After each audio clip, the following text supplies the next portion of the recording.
Welcome back. You're on Mad About Markets, and today we're talking about the alternative protein industry, expected to be almost $1 billion industry in India within the next 10 years. But right now, it is a nascent industry, and given that it is a nascent industry like all others, it has an own sets of challenges which it has to grapple with. So consumer acceptance is the biggest one, where the industry needs to maintain consumers' interest in these alternative proteins and their willingness to adopt to them, which could be impaired by concerns about sustainability, about health and safety. Then, of course, there's always the risk that the industry could be suddenly transformed by an entirely new technology, such as the creation of foods which are not even based on agricultural inputs at all.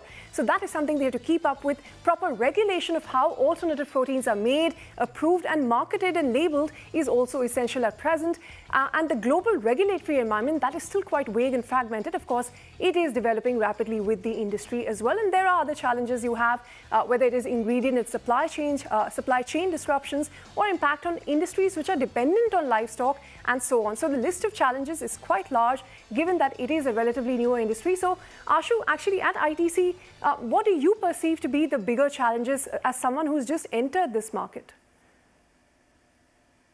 I think the first is going to be around awareness, which as a challenge and an opportunity per se, as both in the health space and around sustainability. As that continues to grow, I think people become more aware of this space and therefore seek out alternates. With awareness is also linked the fact that do people know enough of this, the product range available? So accessibility is going to be very important.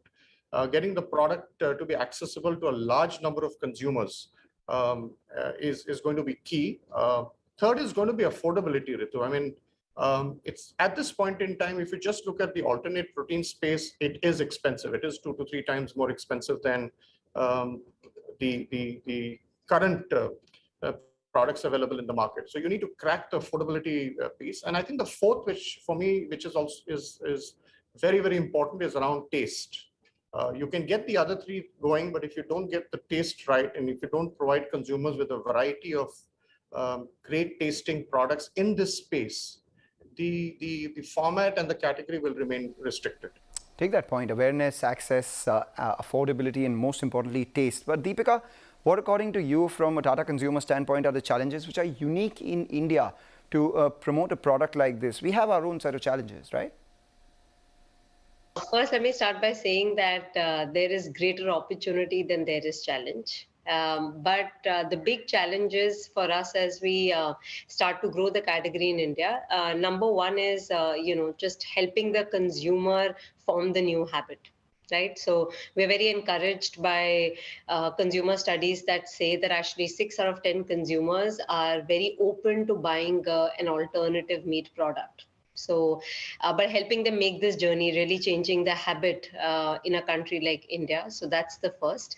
The second is cost. Yeah, so ensuring that we are able to provide this at a cost which is very close to the meat substitutes is going to be a big game changer in being able to get penetration for the category. So these two, I think, are the top challenges. The third one I'm a bit more confident about, which is taste. See, we've got to make this change simple for consumers. It's a big change. So as far as the consumer is concerned, the product should taste as good as your meat product does.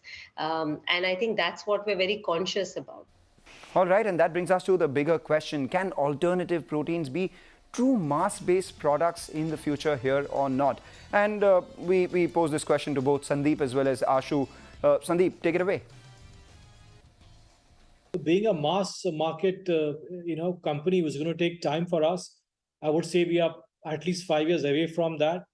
And you're right, we cannot be a mass product, nor are we positioning ourselves for that. It's going to take time. So in 5 to 6 years, when there'll be price parity with animal-based product, we could have some chances of being a mass company. We'll have to wait and see when in terms of how it evolves. And if you're specifically talking of alternate proteins, and as I said, this will of course depend on those 4 key drivers around affordability and taste and accessibility and awareness. And that'll determine how the category evolves. But as we say and as we speak, within that there is a category, as I keep referring to it, in terms of plant-based diets, right?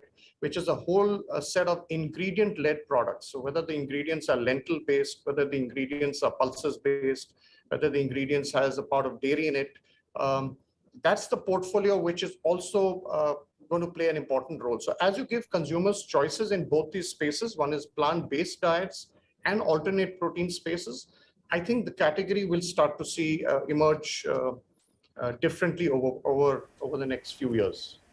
All right, on that note, we are going to wrap up this edition of Mad About Markets. So Ashu, Deepika, Varun, Sandeep, all of you, thank you very much for taking time out and joining us here today. All right, with that, we wrap up on this edition. See you again, same time next week.